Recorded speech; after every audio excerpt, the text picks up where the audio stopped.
주의 손 날 붙드시네. 영원한 피난처 되시네.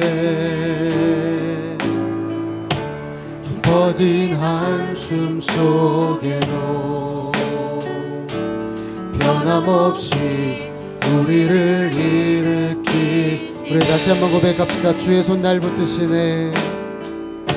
주의 손 날 붙드시네. 영원한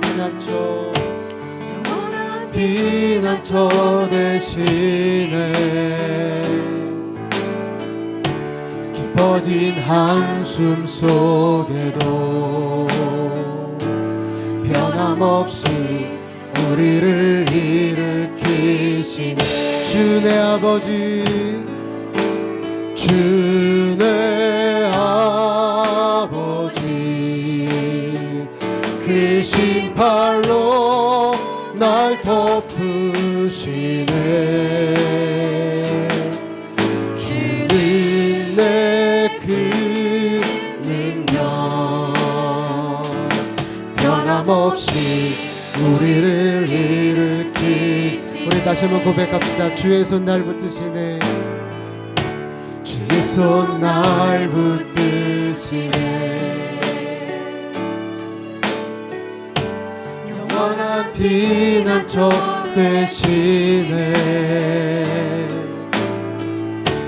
깊어진 한숨 속에도 변함없이 우리를 일으키시. 주내 아버지, 주내 아버지, 그 신발로 날 덮으시네. 주는 내 그 능력 변함없이 우리를 일으키. 주내 아버지, 그 신발로 날 안으시네. 주내 아버지, 그 신발로 날 덮으시네. 주는 내 그 능력 변함없이 우리를 일으키. 우리 다시 한번 고백할까요? 주의 손 날 붙드시네. 주의 손 날 붙드시네. 아멘. 영원한 피난처 되시네. 깊어진 한숨 속에도 변함없이 우리를 일으키시. 주내 아버지, 주내 아버지, 그 신발로 날 덮으시네. 주는 내 그 능력 변함없이 우리를 우리 다시 한번 선포합시다. 주내 아버지, 주내 아버지, 그 신발로 날 덮으시네. 주는 내 그 능력 변함없이 우리를 일으키시네.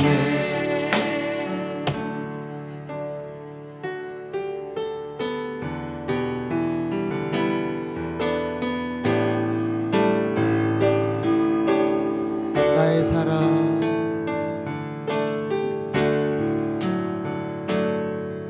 나의 사랑, 너는 어여쁘고 참 귀하다. 어느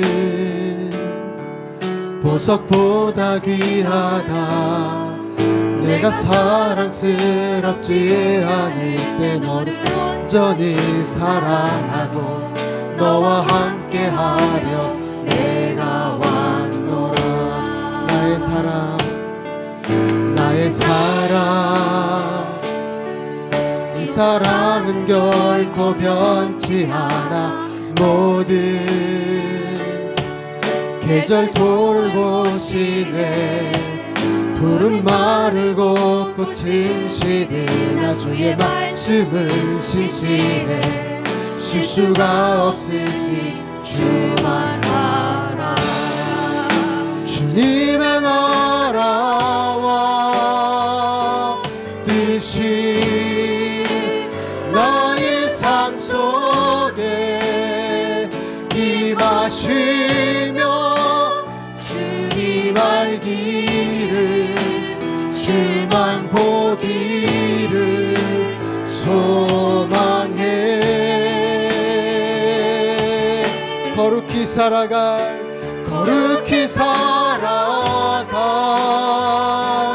힘과 두려움 없는 믿음 주신 나의 하나님 완전한 사랑 찬양. 우리 시간 한번 옆에 분들 손을 잡고 이렇게 찬양할까요? 나의 사랑 나의 사랑 너는 어여쁘고 참 귀하다. 어느 보석보다 위하다. 내가 사랑스럽지 않을 때 너를 온전히 사랑하고 너와 함께하려 내가 와. 우리 옆 사람들 향해서 나의 사랑 나의 사랑 이 사랑은 결코 변치 않아. 모든 계절 돌보시네. 푸른 마르고 꽃은 시드나 주의 말씀은 신실해. 실수가 없으시 주님의 나라와 주님의 나라와 뜻이 나의 삶 속에 임하시며 주님 알기를 주만 보기를 소망해.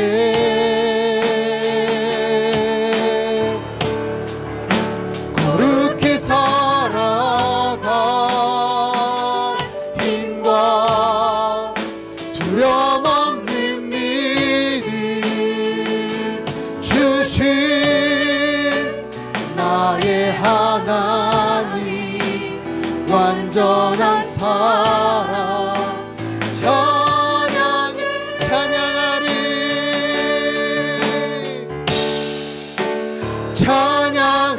찬양하리 만군의 주 영원히 함께 하시네. 존귀하신 사랑의 왕 영원히 통치하. 주님의 나라와 주님의 나라와 뜻이 나의 삶 속에 임하시며 주님 알기를 주만 보기를 소망해.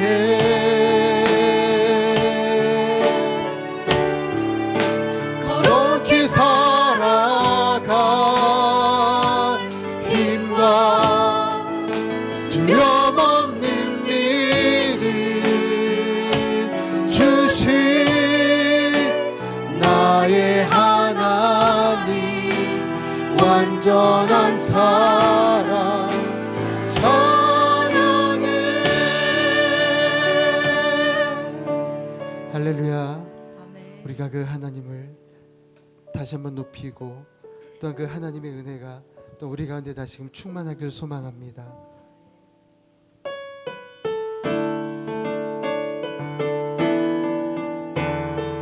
우리 다 같이 시작됐네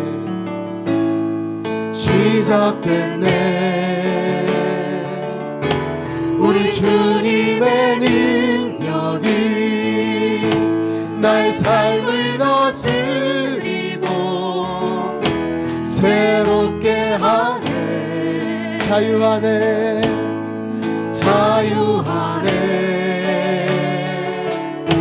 죄와 사망으로부터 나의 삶은 변하구나 충만하네 은혜로다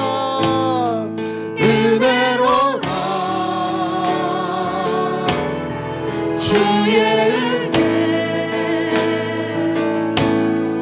한량없는 주의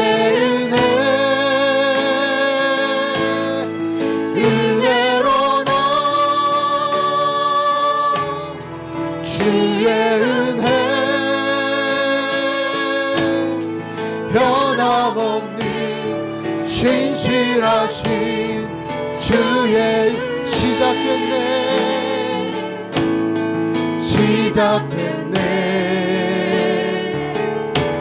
우리 주님의 능력이 나의 삶을 다스리고 새롭게 하네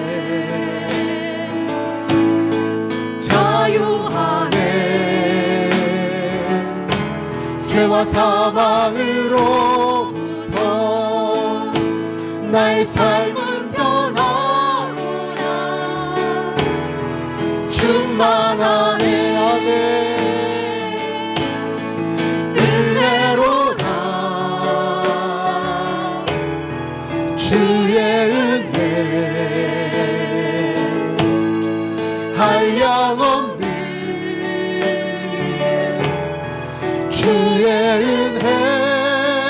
은혜로다 주의 은혜 변함없는 신실하신 주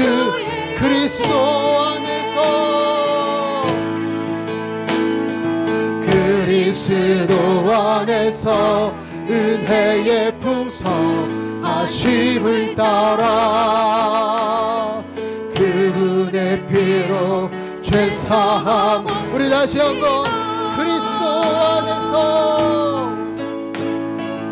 그리스도 안에서 은혜의 풍성하심을 따라 그분의 피로 죄사함 우리 다시 한번 선포합시다. 그리스도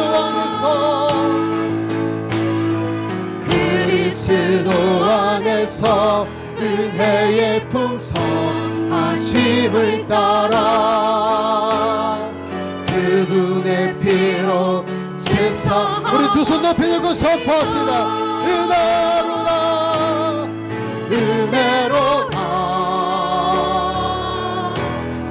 주의 은혜 한량없는 주의 은혜로다 주의 은혜 변함없는 신실하신 주의 은혜로다 주의 은혜로다 주의 은혜 한량없는 주의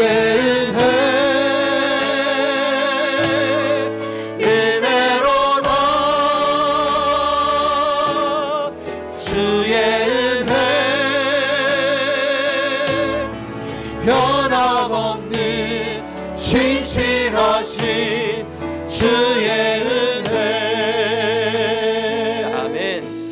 우리 다 함께 일어나셔서 크신 영광스러운 주님을 찬양하겠습니다.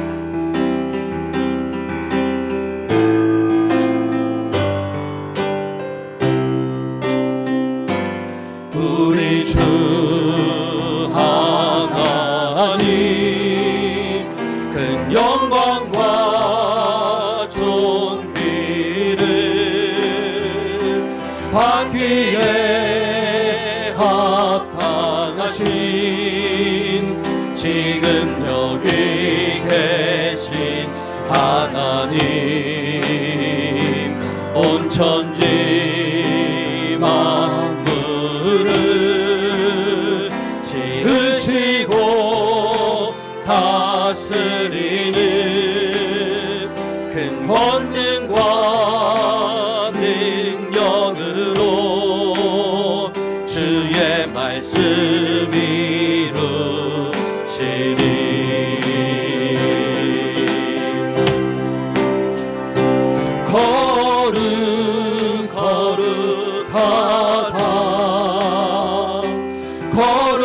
거룩하다 주 하나님 곧 전능하시리여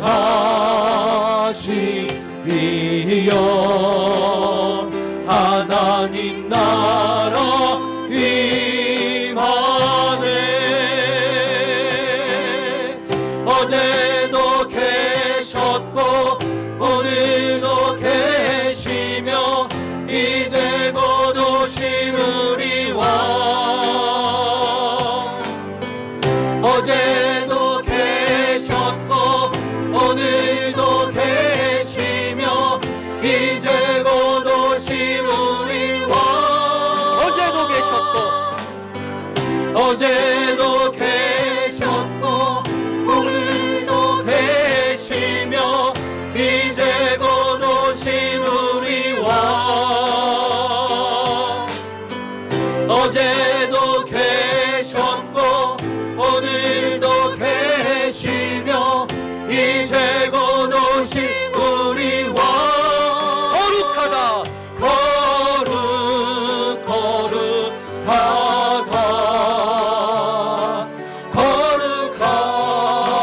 주 하나님 곧 전능하시리여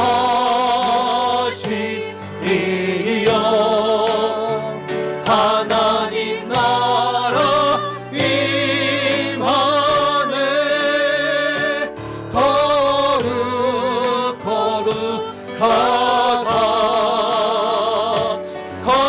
거룩하다 주 하나님 곧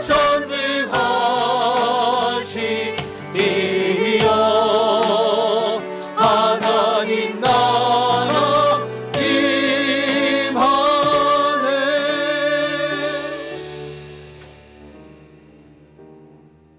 크고 완전하신 아버지 앞에 섰습니다. 세상 앞에서 타협하고 계산했던 모습을 생각합니다. 주님, 마음에 끌리는 대로가 아닌 말씀에 끌리는 삶을 살게 하여 주시옵소서. 세상의 헛된 것을 사랑하지 않게 하시고 오직 주님만을 사랑하게 하여 주시옵소서. 지난 한 주간의 삶을 되돌아보며 참회의 기도로 아버지께 나아가겠습니다. 기도합니다. 주님, 아버지 하나님, 주님,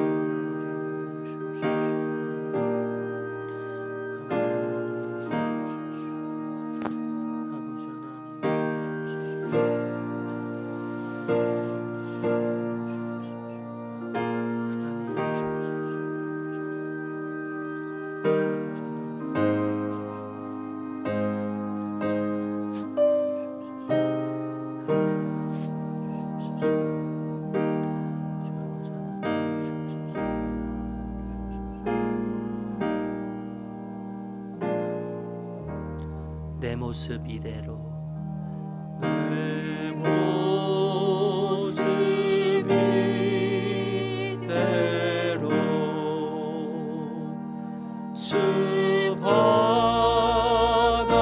주소서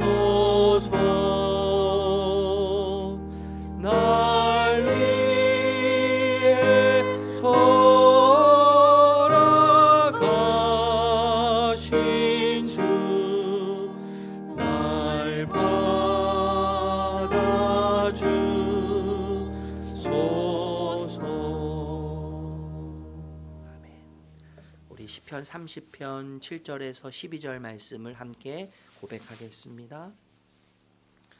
제가 7절 말씀 읽겠습니다. 여호와여, 주의 은혜로 나를 산같이 굳게 세우셨더니 주의 얼굴을 가리심에 내가 근심하였나이다.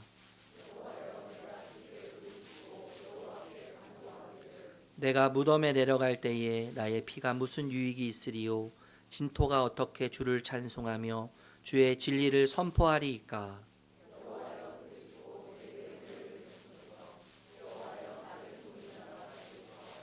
11절 12절 함께 합니다. 주께서 나의 슬픔이 변하여 내게 춤이 되게 하시며 나의 베옷을 벗기고 기쁨으로 띠띠우셨나이다. 이는 잠잠하지 아니하고 내 영광으로 주를 찬송하게 하심이니 여호와 나의 하나님이여 내가 주께 영원히 감사하리이다. 아멘. 사도신경으로 우리의 신앙을 고백하겠습니다. 전능하사 천지를 만드신 하나님 아버지를 내가 믿사오며 그 외아들 우리 주 예수 그리스도를 믿사오니 이는 성령으로 잉태하사 동정녀 마리아에게 나시고 본디오 빌라도에게 고난을 받으사 십자가에 못 박혀 죽으시고 장사한 지 사흘 만에 죽은 자 가운데서 다시 살아나시며 하늘에 오르사 전능하신 하나님 우편에 앉아 계시다가 저리로서 산자와 죽은 자를 심판하러 오시리라. 성령을 믿사오며 거룩한 공예와 성도가 서로 교통하는 것과 죄를 사하여 주시는 것과 몸이 다시 사는 것과 영원히 사는 것을 믿사옵나이다. 아멘. 우리 자리에 앉으셔서 찬송가 428장 찬양하겠습니다.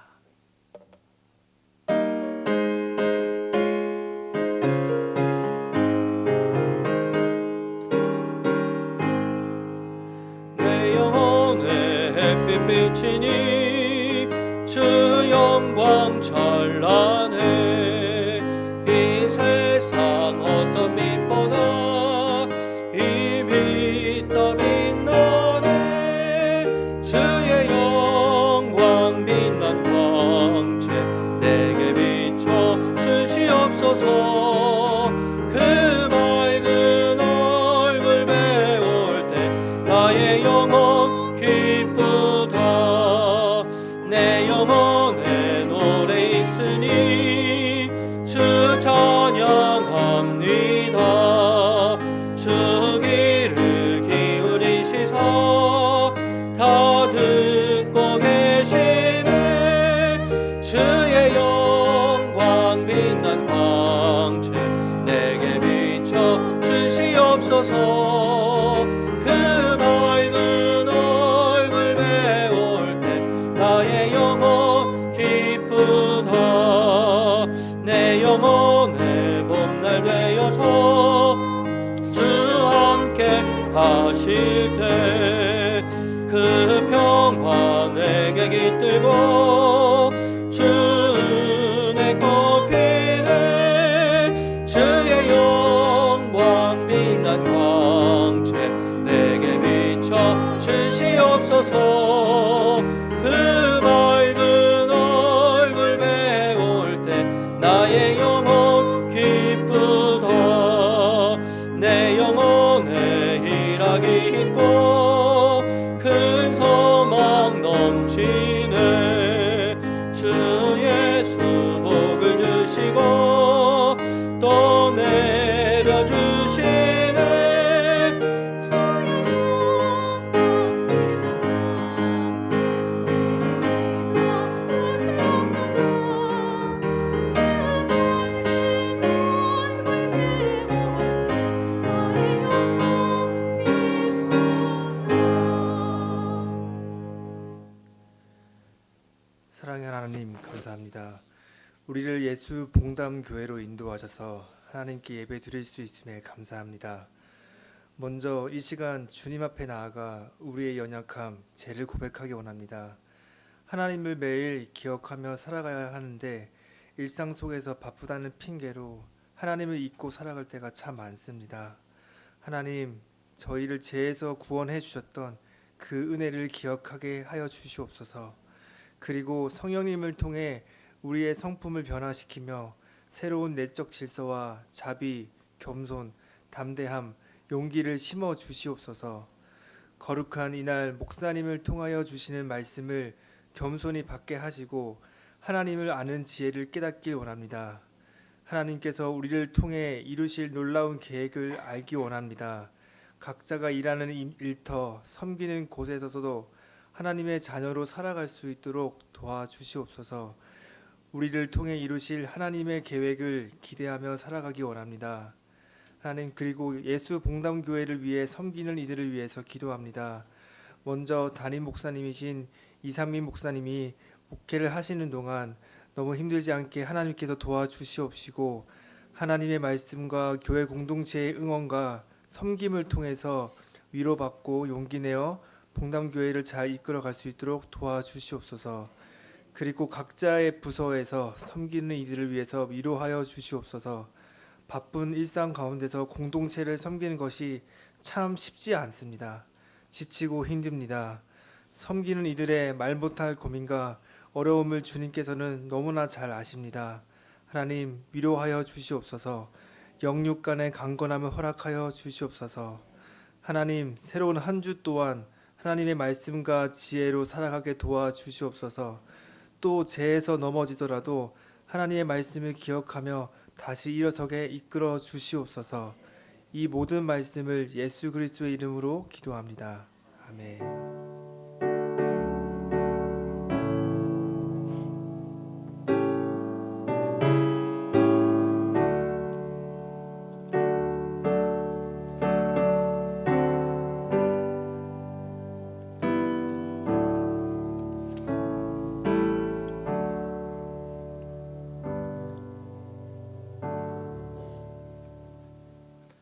우리 찬양하면서 봉헌하겠습니다.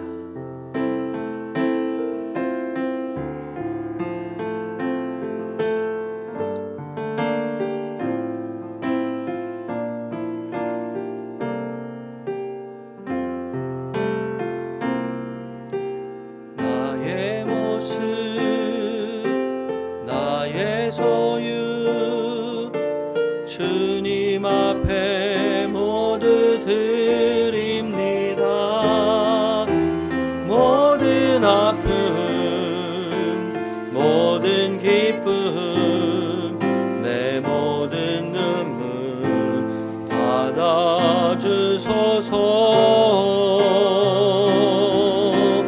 나의 생명을 드리니 주 영광 위하여 사용하옵소서. 내가 사는 날 동안에 주를 찬양하며 기쁨의 제물 되리. 나를 받아주소서.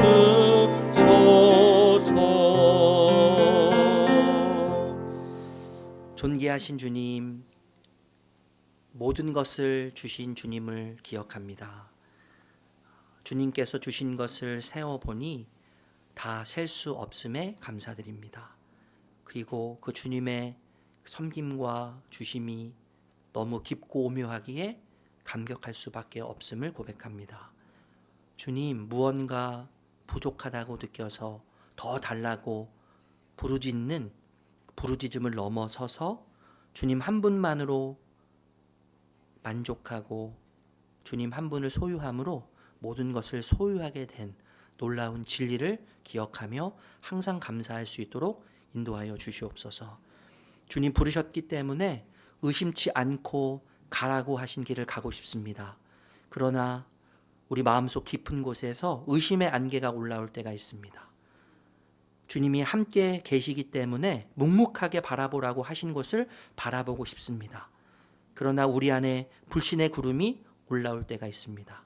그럼에도 불구하고 우리의 어떠함과 상관없이 여전히 붙드시고 함께 하시고 우리를 이끌어가 주시는 주님을 찬양합니다.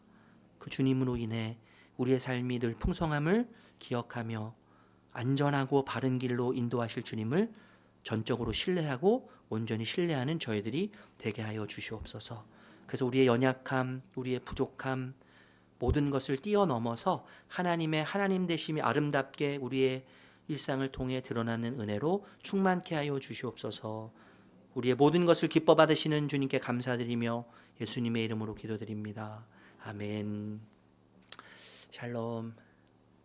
더우시죠? 많이 더우시죠? 정말 더운 시기를 우리가 이렇게 보내고 있는데 하나님께 예배할 수 있어서 참 감사합니다. 그저 함께 예배할 수 있는 우리 지체들이 있고 또 공동체가 있어서 다시 한번 감사드립니다. 우리 옆에 계신 분하고 한번 인사하겠는데요. 하나님을 놓치면 다 놓친 겁니다. 이렇게 한번 인사하겠습니다.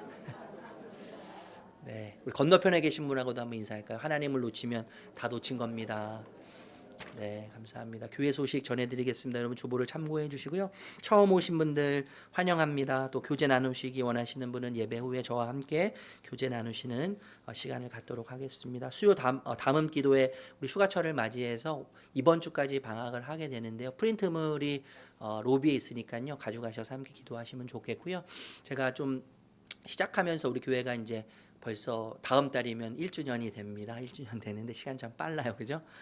제가 시작하면서 우리 교회 내에서 좀 소원이 있었는데 어떤 소원이냐면요. 자발적 기도 모임이 생기면 좋겠다. 이제 그런 마음이 많이 있었는데 참 감사하게도 그런 모임들이 계속 지속적으로 좀 많이 생겨나고 있어요. 철야도 하시고 또 주중에 오셔서 기도하시고 일주일에 한 번씩 모이셔서 기도도 하시고 그런 기도 모임들이 참 이렇게 많이 이렇게 활성화되면서 제가 너무 행복합니다. 요즘에 너무 행복하고 아까 기도하셨지만 우리 목사님 목회할 때 힘들지 않게 해달라고 기도해 주셨는데 너무 안 힘들어서 문제인 것 같을 정도로 제가 이렇게 안 힘들어도 괜찮나?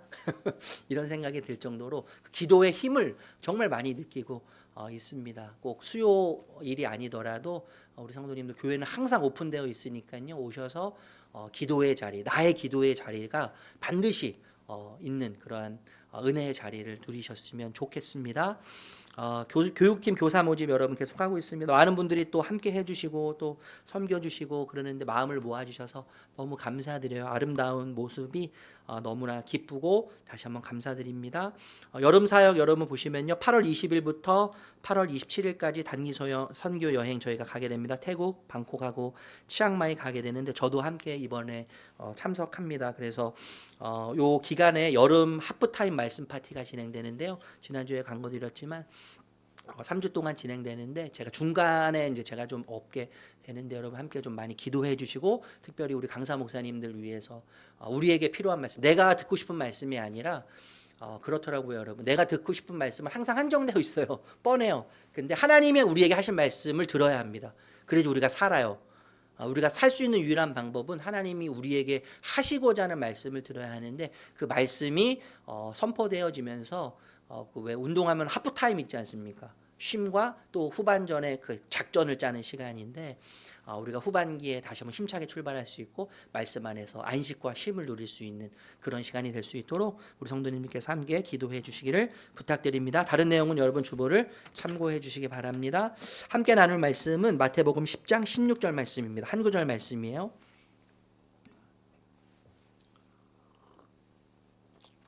우리 같이 화면 보시면 저희가 새번역 성경 예수님을 처음 믿으신 분들도 계시기 때문에 좀 쉬운 성경으로 함께 읽게 되는데요.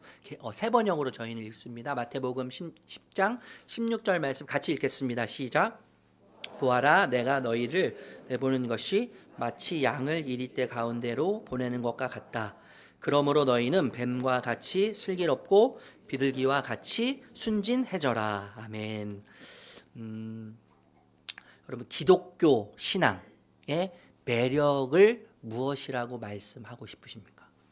기독교 신앙, 우리가 믿는 예수님을 믿는 그 신앙의 매력이라고 한다면 무엇이라고 말씀하실 수 있을 것 같으신가요?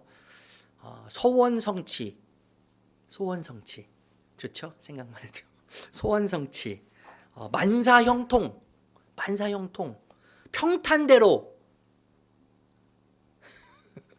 이것이 아니죠, 여러분. 복음의 매력은 예수를 믿는다는 이 믿음의 이 매력은요, 소원성취나 만사형통, 평탄대로 이런 거 아니에요. 이거는 종교예요, 여러분. 종교인데 인간이 신을 이용하는 거죠, 이건요. 내 뜻을, 내가 원하는 어떤 것을 이루기 위해서 신을 이용하는 건데 갑이 누구예요? 인간이에요. 그리고 신은 철저하게 갑인 인간의 뜻을 이루기 위한 도구에 불과한 것이죠. 종교예요, 여러분. 이건요. 그런데 여러분, 기독교라는 종교, 우리가 종교라고 말하기도 사실 너무 어려운데, 기독교가 말하는 것들은 그런 것들이 아니지 않습니까? 자기 부인, 이런 거, 자기 부인, 자기 십자가, 죽음, 포기, 버림, 핍박, 고난, 이런 것들을 말하는 것이 복음이에요. 그런 것들을 말하는 것이 믿음이라는 거예요. 예수님을 따라가는 자들에게 예수님께서 말씀하시는 복음이라는 것이죠. 여러분, 예수님도 이 길을 가셨어요. 그리고 예수님을 따라가는 제자들에게도 당연히 예수님이 이 길을 가셨기 때문에 자기 십자가의 길을 가야 하고, 죽음의 길을 가야 하고, 고난의 길을 가야 하고, 핍박의 길을 가야 하고, 포기하고 버리는 길을 가야 하는 것이죠. 운명 공동체입니다. 예수님과 우리는요. 예수님과 우리는 운명 공동체예요. 제자죠, 제자. 여러분, 제자됨에 있어서 중요한 세 가지 요소가 있는데, 부름, 주심, 보내심이에요. 부르심, 주심, 보내심인데, 첫 번째 부르심은요, 인간의 종교성이 가장 많이 작동하는 겁니다. 왜 그러냐 하면, 부르심, 누군가 나를 불렀다고 생각하면 딱 드는 생각이 뭐냐면 자격과 조건과 공로가 우리 안에서 막 치고 올라오거든요. 나에게 아무런 자격이 없는 것처럼 느껴지는데 나를 부르신 게 굉장히 불편해요. 예. 그런데 여러분, 우리가 기억해야 될 것이 뭐냐면, 부르셨다고 하는, 제자를 부르시고 우리를 부르셨다고 하는 이 말 속에는 부르는 자가 주도권을 갖고 있다는 거예요. 주도권이 부름을 받는 우리에게 있는 것이 아니라 우리를 부르신 그분에게 주도권이 있다는 것입니다. 예, 그렇기 때문에 자격이 필요 없는 거예요. 전적인 그분의 주도권이에요. 그래서 우리랑 상관없어요. 우리 어떠함과 상관없어요. 그냥 부르셨어요. 우리를 부르셨어요. 자격과 조건이 필요한 것이 아닙니다. 그래서 부르심을 왜곡하면 절대 안 돼요. 나의 어떠함으로 인해서 하나님의 부르심과 예수님의 부르심을 왜곡하면 안 돼요.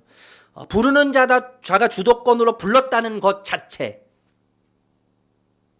부르는 자가 주도권을 갖고 불렀다는 것 그 자체가 가치 있는 거예요. 너무너무 의미 있는 것이죠. 그렇게 부르신 다음에 주셨습니다. 우리에게 무엇을 주셨습니까? 성령을 주셨어요. 성령을 주셨는데, 성령이 한번 오시면 떠나가지 않으시는데, 성령님은 어떤 분이세요? 파워, 능력의 분이시잖아요. 능력의 분이신데 그분을 우리에게 주셔서 예수님께서 뭐라고 말씀하세요? 너희에게 성령이 임할 건데 너희가 나보다 더 큰 일을 할 거야 라고 예수님이 말씀하셨죠. 그러시면서 어떻게 하세요? 보내세요. 부르시고 주시고 보내세요. 예, 보내시는데 이스라엘 집에 잃어버린 양에게로 보내셨고 사마리아와 땅끝까지 보내시죠. 예, 그렇게 이제 보내시면서 말씀하시는 본문이 오늘 우리가 함께 나누게 될 본문의 말씀입니다. 16절 말씀 읽어볼게요. 16절 말씀 다시 한번 같이 읽겠습니다. 시작. 보아라, 내가 너희를 보내는 것이 마치 양을 이리떼 가운데로 보내는 것 같다. 그러므로 너희는 뱀과 같이 슬기롭고 비둘기같이 순진해져라. 예수님께서 무리를 보실 때 뭐라고 말씀하신 적이 있냐면, 목자가 없는 양같이 내 마음이 너무 슬프다 이렇게 말씀하신 적이 있어요. 그런데 오늘은 이제 예수님께서 제자들을 보내시면서 이리떼 가운데로 보내는 양 같아서 예수님의 그 씁쓸한 마음, 그 안타까운 마음을 이제 표현하고 계시는 거죠. 여러분, 이리떼 세계를 지배하는 법칙이 있는데 그것이 무슨 법칙이겠습니까? 약육 강식의 법칙이에요. 약한 자는 죽고 강한 자는 살아남는 이 약육 강식의 법칙이 어떤 때죠? 이리떼를 지배하는 이 법칙인데, 그들을 보내시면서 양과 같은 제자들에게 그러면 이리떼와 같은 양육 강식이 가득한, 약한 자는 죽을 수밖에 없고 강한 자만 살아남는 이 매정하고 메마른 이런 법칙 가운데에서 어떤 행동을 취해야 하는지, 어떤 태도를 취해야 하는지에 대해서 예수님께서 세 종류의 동물을 비유로 들으시면서 오늘 말씀하신다는 거예요. 그래서 세 동물을 함께 살펴보려고 합니다. 첫 번째는 양, 두 번째는 뱀, 그리고 세 번째는 비둘기예요. 첫 번째 양입니다. 당시의 양은 재산으로도 굉장히 가치가 컸다고 해요. 나오는 젖이 있죠. 그리고 육고기, 가죽, 옷감, 또 이불 이런 것도 사용할 수 있었지만 성막 덮개, 그리고 뿔이 있었죠.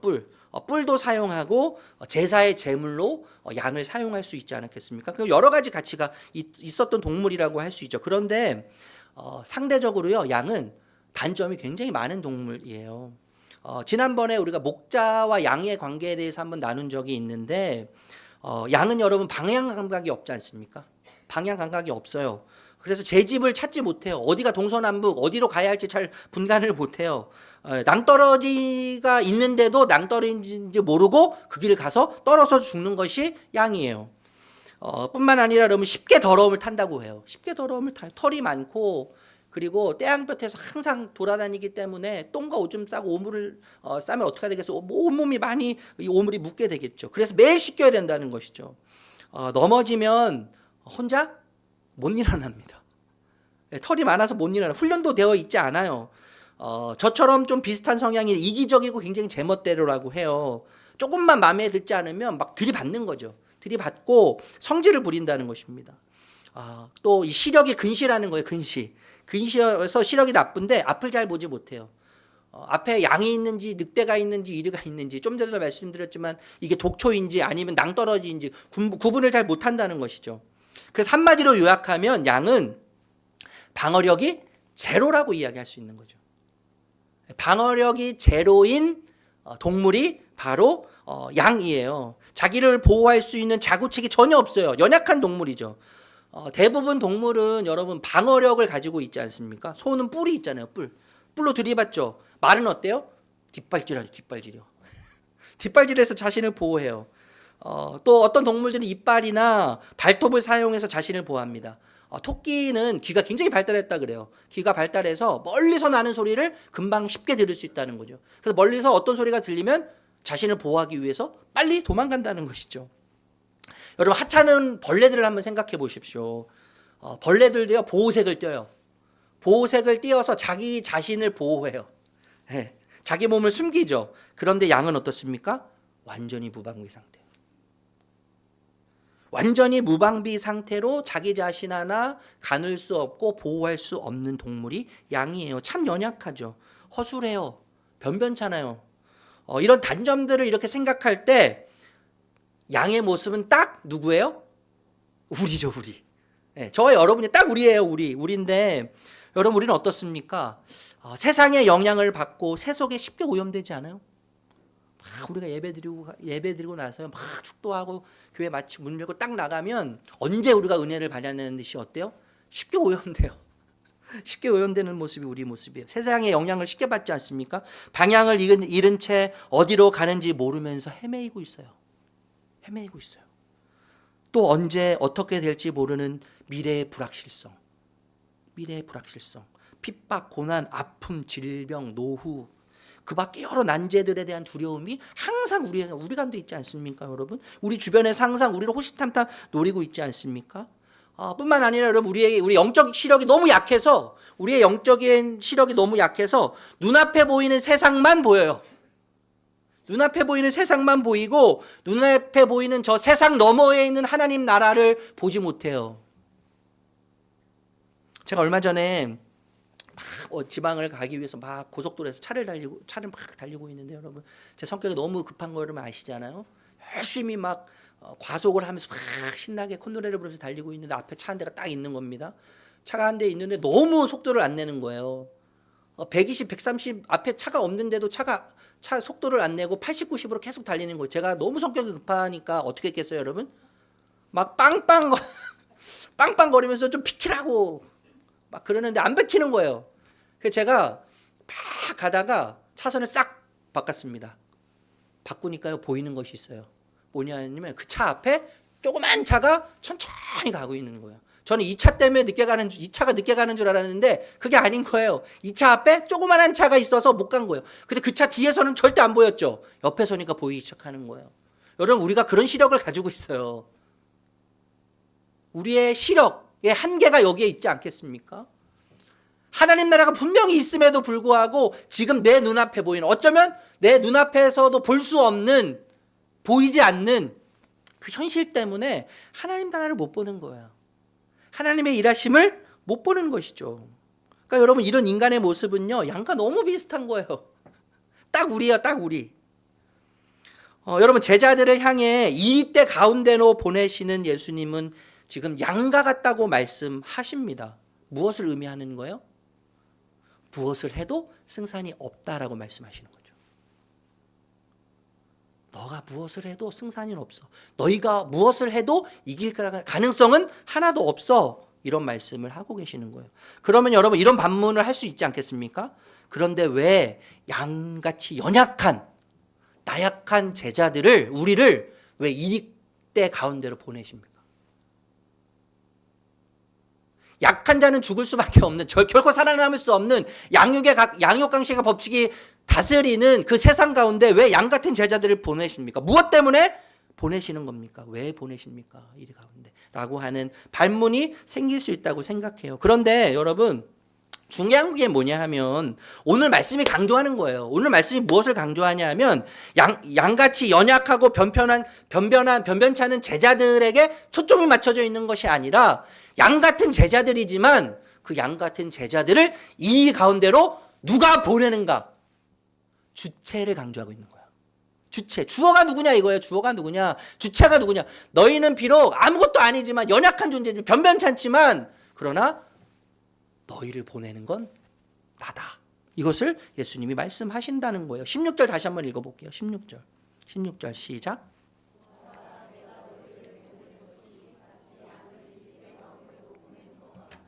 그러므로 너희는 뱀과 같이 슬기롭고 비둘기같이 순진해져라. 내가 너희를 보낸다. 주체예요. 주체가 누구냐를 기억하라는 것이죠. 제자들을 보내는 주체는 스승이신 예수님이신 거예요. 너희를 보낸 주체는 나다. 너희는 양 같아서 무방비의 상태이고 허술하고 변변찮지만 너희를 보낸 자가 바로 나인 것을 잊지 말아라. 너희는 목자 없는 양이 아니다. 주체를 기억하라는 거예요. 주어를 기억하라고 예수님이 강조하시는 거죠. 여러분 양들의 안전은 어디에 있어요? 그렇게 연약한 양들이 이제 이리대 속으로 가는데요. 여러분 양들의 안전은 어디에 있습니까? 전적으로 목자에게 달려 있는 거예요. 전적으로 목자에게 달려 있습니다. 목자의 보호 아래에서만 가장 안전한 거예요. 양들은요. 양이 딱 인간의 모습이라고 말씀드렸는데 여러분 참 그런 것 같아요. 모두가 다 여기 계신 분들 저를 포함해서 모두가 다 제 힘으로 살지 않습니까? 능력껏 사는 것 같아요. 무언가 열심히 살아요. 그런데 내 능력껏 사는 것 같고 내 뜻대로 사는 것 같고 내 힘으로 사는 것 같지만 사실 그렇지 않다는 것을 매번 깨닫지 않습니까? 마음대로 되는 것은요 하나도 없어요. 그래서 지쳐요. 우리가요. 지쳐요. 쉬고 싶어집니다. 안전을 느끼고 싶고 그리고 안식하고 싶어져요. 그래서 평생 영혼의 안전과 영혼의 안식을 찾아 헤매요. 모든 사람들이 마찬가지죠. 어릴 때는 어떻게 합니까 여러분? 부모를 의지하면서 집착해요. 안전하기 위해서. 뭔가 안식하기 위해서. 어렸을 때는 부모를 의지하고 집착해요. 결혼을 해서는 어떻게 해요? 배우자를 의지해요. 배우자를 의지하면서 안식하려고 해요. 뭔가 만족하려고 해요. 나이가 들면 어떻습니까? 낳은 자녀들이 부모를 알아봐 주기를 기대하죠. 자녀들이 부모를 알아봐 주기를 기대하고 돌봐주고 책임져 줄 거라고 기대해요, 여러분. 그런데 사람들에게 기대할 수 없다는 것을 깨닫는 시간은 그렇게 오래 걸리지 않는다는 거죠. 이게 참 슬픈 일이에요. 여러분 왜 사람은요 끊임없이 무언가를 의지하고 기대고 의존하고 싶은 대상을 찾습니까? 왜 그렇습니까 여러분? 왜 절대적인 안전을 보장받고 싶어 합니까? 그렇게 왜 그렇죠 여러분? 안전한 것을 찾아서 내 삶의 안전을 보장해 주는 것을 찾아서 우리가 그렇게 헤매이고 있는 이유는 무엇일까요? 왜냐하면 하나님이 사람을 그렇게 창조하셨기 때문이에요.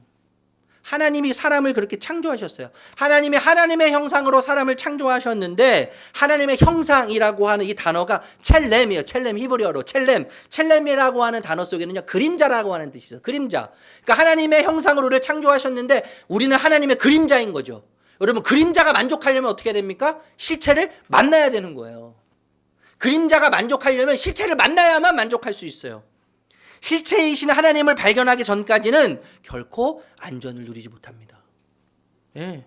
실체이신 하나님을 발견하기 전까지는 안식이 없어요. 쉼이 없어요. 평안이 없어요. 만족이 없어요. 그래서 하나님이 사람의 목자가 되셔야만 그 관계 속에서 안전을 누리게 되는 거예요.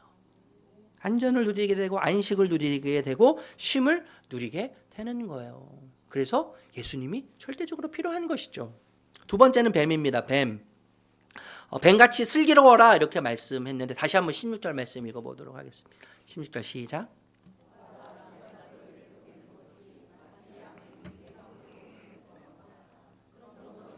뱀과 같이 슬기롭고 비둘기와 같이 순진해져라. 제가 이제 산을 좋아하는 걸 여러분 아실 텐데 제가 지난주에 산을 하다가 참 이 말씀을 이렇게 묵상하면서 산을 걷는데 뱀이 한 마리가 딱 나타난 거예요. 그래서 하나님이 내가 설교할 걸 아셨나? 이런 여러 가지 묘한 감정을 느꼈는데 여러분 뱀은요 참 특이한 동물이 제가 뱀띠거든요. 제가 뱀띠인데 뱀을 이렇게 생각하면 참 독특하고 특이한 동물입니다. 저도 이번에 이제 공부하면서 좀 알게 됐는데 코, 귀, 발성기관이 뱀에게는 없다 그래요. 뱀에게는 없는데 이 혀 밑에 이 폐로 연결되는 호흡관이 있다는 거예요. 호흡관이 있어서 이 관으로 호흡을 한다는 거죠. 뱀이요. 호흡을 하는데 혀가 어떻습니까? 그럼 뱀이요? 갈라져 있죠. 긴데 갈라져 있어요. 이 갈라진 두 혀로 냄새를 맡고 기온을 감지한다는 거예요. 예, 기온을 감지하는데 특별히 먹잇감을 사냥할 때 필요한 정보를 뭐예요? 간사하게 제가 좀 죄송해요. 요 혀로 정보를 얻는다는 거죠. 굉장히 독특하지 않습니까, 여러분? 뿐만 아니라 어떻게 자신을 보호해요? 혀로 독을 내뿜어서 자신을 보호해요. 뱀은 일반적으로요 굉장히 부정적인 이미지가 강합니다. 예, 매우 교활하고 간사하고 또 간교하고 속이는 것이 특징이라고 우리가 생각합니다. 그런데 예수님께서 뭐라고 말씀하세요? 뱀처럼 슬기로우라고 말씀하세요. 그 부정적인 이미지를 가지고 있는 뱀을 거두먹거리시면서 제자들을 향해서 뱀처럼 슬기로우라고 말씀하신다는 거예요. 이 뱀처럼 슬기롭고 지혜롭다고 하실 때 이 지혜라는 말이 헬라어로 프로니모스라고 하는데 히브리어로 아룸이라고요. 아룸이라고 하는 지혜 이런 말인데 사려 깊은 영리한 이런 뜻입니다. 그런데 여러분 이 아룸이라고 하는 뱀이 어디에서 등장해요? 처음에 창세기에서 등장하는데 여기에서 지혜를 간교라고 표현했어요. 3장 1절 읽어볼게요. 창세기 3장 1절 읽어보겠습니다. 시작.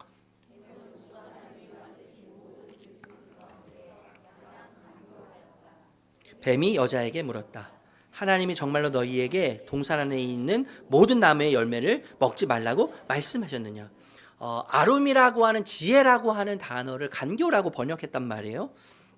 여러분 이 말은 뱀이 간교하거나 간사하다는 의미는 아니에요. 여러분 우리가 편견을 가지고 있을 뿐이죠. 뱀은 말도 할 정도로 참 지혜로운 동물이었어요. 하와와 말을 할 정도로 지혜로워 능력 있는 동물이지 않았겠습니까?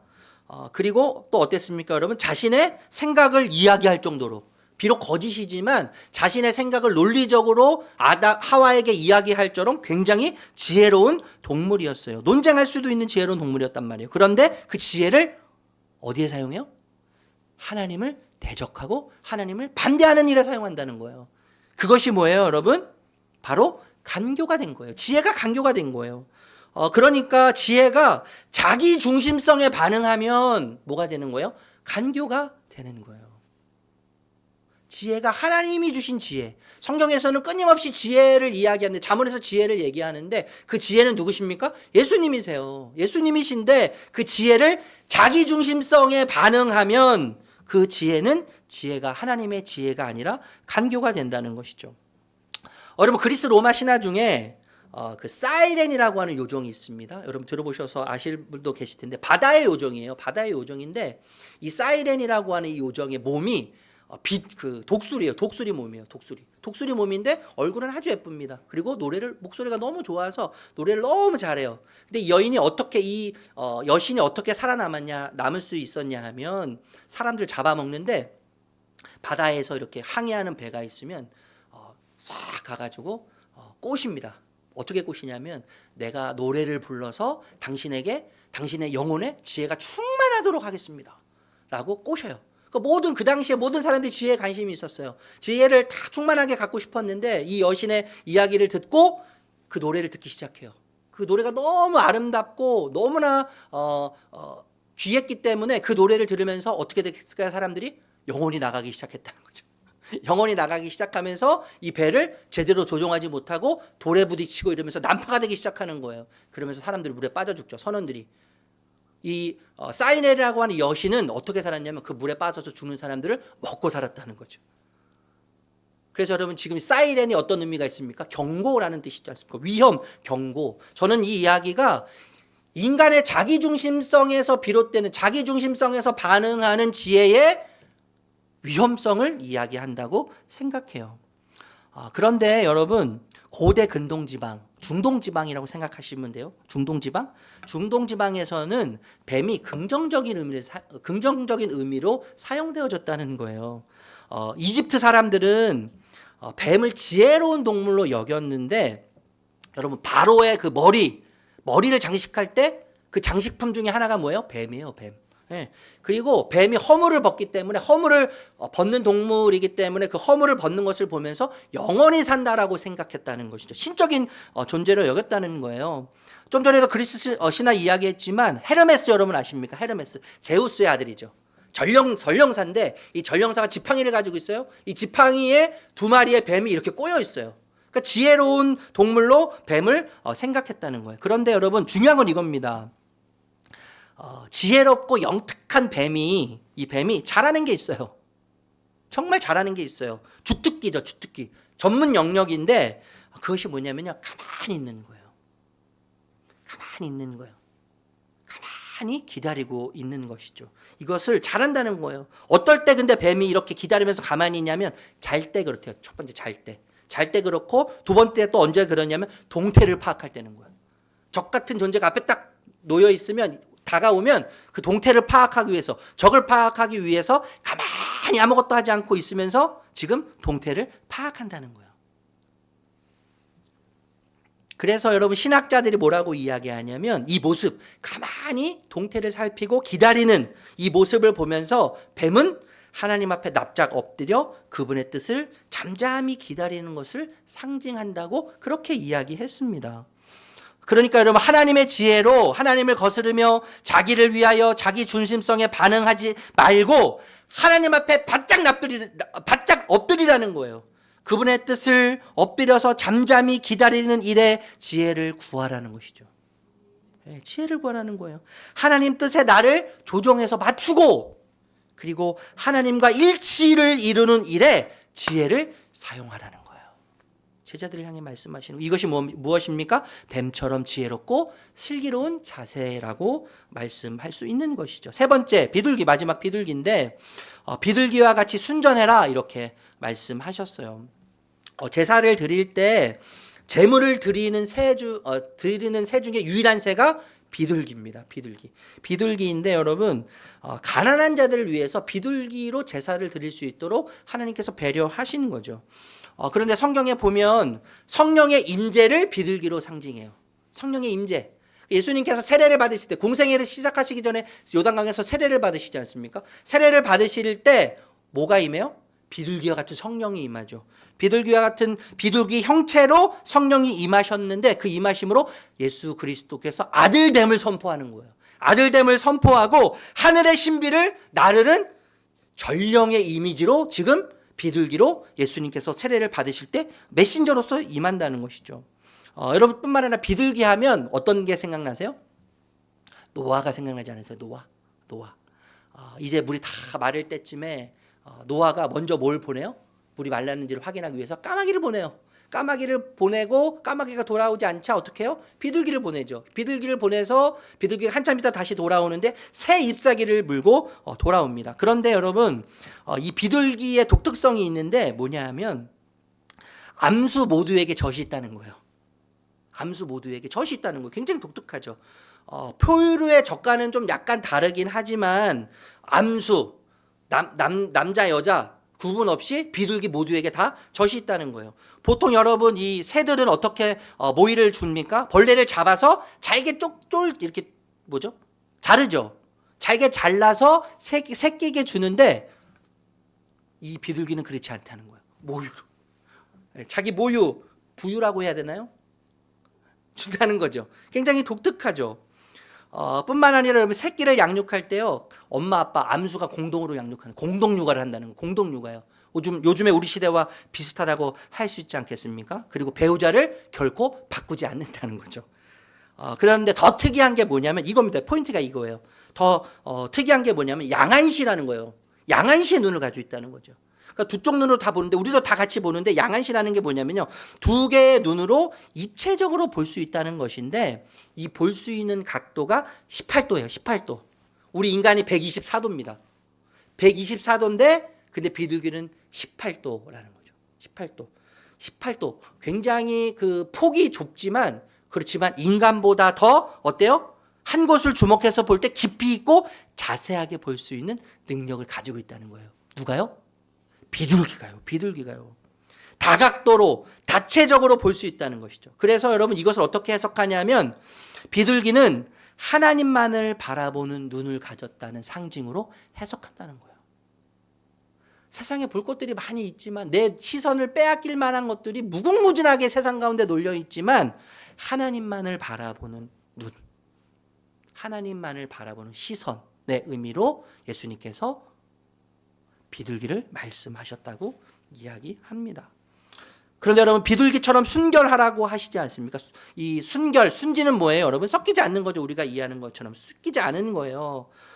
섞이지 않은 건데, 말씀 이제 마무리하려고 합니다, 여러분. 이렇게 정리할 수 있을 것 같아요. 잘 들어보세요. 순수함. 그러나 지혜, 슬기로움이 메마른 순수함은 미련함이고 어리석음 뿐인 거예요. 예수님께서 뱀처럼 지혜롭고 비둘기처럼 순결하라고 말씀하셨는데, 이 두 비유를 통해서 예수님 말씀하시는데, 순수함, 지혜, 슬기로움이 메마른 순수함은 미련함 뿐이고 어리석음 뿐입니다. 반면에 지혜, 순수함이 결여된 지혜는 어때요, 여러분? 교활해요. 그리고 간교하고 간사한 뿐인 거예요. 순수하되 우둔하지는 말아라, 이렇게 말씀하시는 거죠. 순수하되 우둔하지는 말아라, 영특하되 간교하지는 말아라, 이렇게 말씀하시는 거예요. 여러분, 우리가 일상에서 정말 많이 경험하지 않습니까? 순수함이 아름다워요. 순수함이 아름답지만 때로는 원치 않는 독이 될 수도 있다는 겁니다. 그래서 결론이 이거예요, 여러분. 이게 포인트예요, 결론. 잘 들어보십시오. 뱀처럼 슬기로운 자, 뱀처럼 지혜로운 자는, 그리고 비둘기처럼 순결하고 순진한 자는, 종합적으로 제가 표현하면 이렇게 표현할 수 있을 것 같아요. 자기를 자랑하지 않습니다. 자기를 자랑하지 않아요. 어떤 상황에서도 모욕을 참아요. 어떤 상황 속에서도 모욕을 참아내요. 뱀처럼 슬기롭고 비둘기처럼 순진한 자는 모욕을 참아내요. 그리고 아는 지식과 삶이 분리되지 않고 일치해요. 아는 대로 행하는 거예요. 믿음대로 사는 거예요, 여러분. 믿는 대로 사는 거예요. 저는 참 그런 경험을 많이 하는데, 하나님의 일은 돈이 있어서 할 수 있고 돈이 없어서 못하는 세계가 아니에요. 하나님의 일은요, 하나님의 일은 하나님이 작정하시면, 하나님이 원하시면 돈을 만드셔서 하시는 분이 하나님이시죠. 여러분, 우리의 믿음이 무엇인지 우리가 생각해 볼 필요가 있는데, 뱀처럼 슬기롭고 비둘기처럼 순결하고 순진한 자는 믿음대로 사는 거예요. 믿음대로. 그리고 여러분, 그가 가고 있는 곳, 걸어가고 있는 곳, 목적지를 항상 인식하며 바라봐요. 가고 있는 그곳에서 목적지를 항상 본다는 겁니다. 목적지를 망각하지 않는 거예요. 잊지 않는 거예요. 항상 목적지를 인식하면서 걸어가요. 뿐만 아니라 상황, 현실, 아픔을 마주하는 태도가 바뀌는데 현명하게 대처한다는 거예요. 현명하게 처신하는데, 저는 이런 말씀을 드리고 싶어요. 오늘날 제가 어떤 목사님 책을 읽으면서 참 가슴에 와닿은 표현인데, 이렇게 이 목사님 표현하셨어요. 오늘날은 아픔, 고통을 소고하려는 시대다. 음소거하듯이, 음을 듣지 않기 위해서 음소거하듯이 오늘날은 아픔, 고통을 소고하려는 시대다, 이렇게 표현하셨어요. 그래서 이런 태도가 더 힘들게 한다는 거죠. 여러분, 아픔과 고통과 고난은 우리에게 숙명이지 않습니까? 우리에게 그냥 결정되어 있는 이야기들이에요. 당연히 따라오는 거예요. 그런데 그것을 금방 소거해버리려고 하니까, 금방 그것을 삭제하려고 하니까 더 슬픔이 우리에게 더 크게 다가온다는 것이죠. 이런 태도가 우리를 더 힘들게 한다는 거예요. 좀 전에도 말씀드렸지만 아픔은 삶의 한 부분이에요. 아픔이 주는 그런데 열매가 있어요. 아픔이 주는 열매가 있어요. 어떤 열매를 줍니까? 아픔 속에서 뭘 깨닫게 돼요? 내 삶은 유한하구나 라는 것을 깨닫게 돼요. 아, 내 삶은 유한하구나. 아, 내 뜻대로 되지 않는구나. 내 뜻대로 되는 것은 하나도 없구나. 이것을 깨닫게 돼요. 그리고 또 다른 아픈 사람을 보게 돼요. 이게 아픔의 여백의 미죠. 고통의 여백의 미예요. 고난의 여백의 미가 여기에 있는 거예요. 내 삶은 유한하구나. 내 뜻대로 되지 않는구나. 아, 그리고 나보다 더 힘든 사람들이 존재하는구나. 나보다 더 고통스러운 사람이 존재하는구나라고 하는 아픔의 여백의 미를 알게 되는 거예요. 그래서 여러분, 시선이 바뀌는데 시선이 어떻게 바뀝니까, 여러분?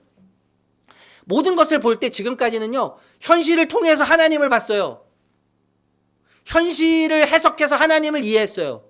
내 뜻대로 현실이 움직여지지 않으면 하나님도 내 마음대로 편집하기 시작했죠. 내 마음대로 자르기 시작했어요. 그런데 여러분, 시선이 바뀌는 거예요. 시선이 바뀌어서 이제는 하나님 다음에 현실을 보게 되는 거죠. 순서가요, 나, 하나님, 현실이 되는 거예요. 그럼 어떻게 돼요? 하나님을 통해서 세상을 보는 거죠. 지금까지는 현실을 통해서 하나님을 이해하고, 지금까지는 현실을 통해서 하나님을 해석했지만 이제는 하나님을 통해서 현실을 해석하는 거예요. 하나님을 통해서, 하나님이라고 하는 렌즈를 통해서 내 삶을 보게 되는 거예요. 그러면 어떻게 됩니까? 완전히 달라져 보이는 거죠. 현실이요. 여전히 아픔이 있고 여전히 고통이 있지만 내 현실은 완전히 다른 이야기인 거예요. 제가 여러분, 공황장애 우울증으로 너무나 힘들 때, 하나님을 버리기로 결단했을 때, 하나님을 잊기로 결심했을 때, 그 배신감을 이루 말할 수 없는 거죠. 하나님으로부터 느껴지는 배신감. 하나님, 그 배신감이 얼마나 컸으면 하나님을 잊기로 결심했겠습니까, 목사가요. 현실을 통해서 하나님을 보면 하나님은 항상 재단돼요. 하나님이 재단될 수밖에 없어요. 그런데 하나님을 통해서 현실을 보면, 현실을 통해서 하나님을 보지 않고 하나님을 통해서 현실을 보기 시작하면 또 다른 세상이 열리는 겁니다. 또 다른 현실이 열려요. 이게 바로 믿음의 세상이에요. 믿음의 현실이에요. 그래서 여러분, 지혜로 관을 쓰게 됩니다. 지혜로운 사람은요, 뱀처럼 지혜로운 사람, 비둘기처럼 순진한 사람은 지혜로 관을 써요. 지혜가 누구예요? 예수님이시죠. 예수님이 나의 관이 되세요. 내 머리가 되세요. 내 영광이 되세요. 그리고 지혜를 사랑하고 지혜의 종이 되는 거죠. 예수님을 더 사랑하게 되고 예수님의 종이 되는 것입니다. 말씀을 이제 마무리하겠습니다. 여러분, 문장이 완성하려면 뭐가 필요해요? 주어 동사가 필요해요. 문장이 완전한 문장이 되려면 주어 동사가 필요해요. 주어가 필요하고 동사가 필수적이에요. 여러분, 우리가 인간으로서 우리 인생의 문장이 완성되기 위해서는요, 주어와 동사가 필요해요. 주어와 동사가 필요한데, 제가 오늘 주어 주체에 대해서 몇 번 말씀드리지 않았습니까? 뱀처럼 슬기롭고 비둘기처럼 순진한 자가 되려면 주어 주체이신 예수님께 나를 온전히 내어 드려야만 하는 거예요. 여러분, 우리는요, 우리 힘으로 슬기로운, 지혜로운 뱀처럼 될 수 없고 비둘기처럼 순전한 사람이 될 수 없어요. 그러나 우리 인생의 문장의 주어이신 예수님, 우리 나를 부르시고 능력을 주시고 보내신 그분을 우리 삶의 주체로 삼을 때 어떻게 됩니까? 그분이 우리를 그 은혜의 자리에 서게 하실 줄로 믿습니다. 그래서 우리는요, 동사가 되면 돼요. 주님이 주체가 되시고 주님이 주어가 되어서 주님이 서게 하시는 뱀처럼 지혜로운 자의 자리, 비둘기처럼 순결한 자의 자리에서 날마다 새롭게 승리하시는 믿음의 일상을 살아내시는 우리 모든 성도님들 되시기를 예수님의 이름으로 축복합니다. 축복합니다. 우리 이 시간에 복음 고백하겠습니다. 말씀이 짧게 끝나서 굉장히 1부 때도 놀라셨어요. 너무 좋죠, 짧게. 우리 같이 복음 고백하겠습니다. 시작. 제가 하는 어떤 행위도 하나님이 저를 더 사랑하시거나 덜 사랑하시도록 할 수 없습니다. 주님의 인재와 인정만이 저희 영원한 자유와 만족을 위해 필요한 것임을 잊지 않게 하옵소서. 주님이 제게 어떻게 행하셨는지를 기억하여 저도 다른 이들을 대하게 하옵소서. 주님의 십자가에서 무한한 긍휼과 자비를, 주님의 부활에서 영원한 능력과 권세를 신뢰함으로 오늘을 살게 하옵소서. 아멘. 우리 다 함께 일어나셔서 말씀을 우리가 생각하시면서 말씀을 우리 세포에 새기는 그런 마음으로 나는 믿네 함께 찬양하겠습니다.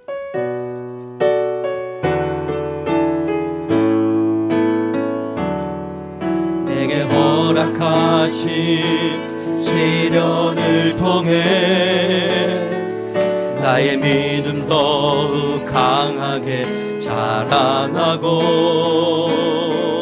험한 산과 골짜기 지나는 동안 주께 더 가까이 나를 이끄시네. 내가 겪는 시련이 어렵고 힘겨워 내 주님보다 크지 않습니다. 아멘. 크지 않네. 내 앞에 바다가 갈라지지 않으면 주가 나로 바다 위 걷게 나는 믿네. 나는 믿네. 주의 능력으로 내 삶 새롭게 되리. 나는 믿네. 주의 능력으로 담대히 나가리라. 주와 함께 싸워 승리하리라. 날마다 믿음으로 나 우리 처음부터 다시 한번 찬양합니다. 내게 허락하신 시련을 통해 나의 믿음 더욱 강하게 자라나고 험한 산과 골짜기 지나는 동안 주께 더 가까이 나를 이끄시네. 내가 겪는 시험이 어렵고 내 주님보다 크지 않습니다. 아멘. 내 주님보다 크지 않네. 내 앞에 바다가 갈라지지 않으면 주가 나로 바다 위 나는 믿네. 두 손 들고 고백합시다. 나는 믿네. 주의 능력으로 내 삶 새롭게 되리. 나는 믿네. 주의 능력으로 담대히 나가리라. 주와 함께 싸워 승리하리라. 날마다 믿음으로 나 살아. 나는 믿네. 나는 믿네. 주의 능력으로 내 삶 새롭게 되리. 나는 믿네. 주의 능력으로 담대히 나가리라. 주와 함께 싸워 승리하리라.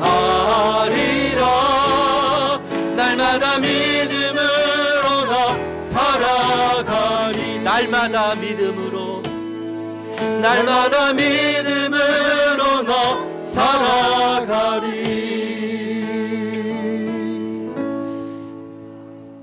주님, 우리는 양과 같습니다. 우리의 현실은 이리떼 속에 있는 것처럼 두렵고 무섭고 주저앉고 싶고 포기하고 싶은 순간들로 가득합니다. 그러나 주님 우리에게 말씀하십니다. 이리떼 속으로 들어가라. 그 보내는 자가 나다. 너희는 목자가 없는 양이 아니다. 주님, 이 시간 주의 음성을 우리에게 들려주시고 우리를 응원하시니 감사합니다. 비둘기처럼 순결한 자리, 자의 자리, 뱀처럼 지혜로운 자리, 자의 자리, 그 자리를 주님께서 서게 하실 것을 믿습니다. 그래서 지혜의 간을 쓰며 지혜를 사랑하며 지혜의 종으로 이번 한 주간 살게 하여 주시옵소서. 그 압도하는 은혜로 인도하실 줄을 믿습니다. 주님과 함께 날마다 승리하는 영광을 누리게 할 것을 신뢰하오니 주님 이끌어가 주시옵소서. 예수님의 이름으로 축복하며 감사하며 기도드립니다. 아멘. 우리 주 예수 그리스도의 은혜와 하나님 아버지의 사랑과 성령의 동행하심의 놀라운 은혜가 사랑하는 주의 백성 한 분 한 분 머리 위에, 가정이, 직장이 하시는 모든 일들 위에 영원토록 함께 하시기를 간절히 축원하옵나이다. 아멘.